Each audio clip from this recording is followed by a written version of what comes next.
Federconsumatori, buonasera. Quante telefonate per Veneto Banca?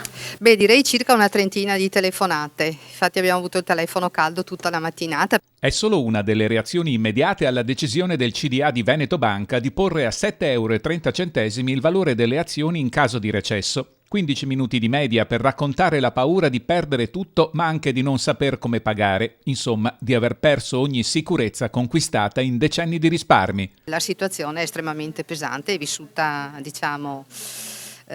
anche con rabbia da parte dei risparmiatori, perché anche quello che ci dicevano stamattina le persone dicevano è la banca del territorio. Poi tutti a chiedere cosa fare per salvare il salvabile, con il sindacato dei consumatori che risponde così. Noi consigliamo innanzitutto di fare una lettera di messa in mora alla banca come primo passo. Contemporaneamente chiediamo tutta la documentazione inerente alla posizione del singolo risparmiatore. Perché l'obiettivo è quello di incontrare la dirigenza per trattare di fatto il rimborso quote. E quindi attraverso un accordo di conciliazione paritetica da farsi con le associazioni dei consumatori. Che vuol dire distinguere il risparmiatore da tutelare completamente dall'investitore consapevole del rischio, arrivando se occorre ad affrontare caso per caso.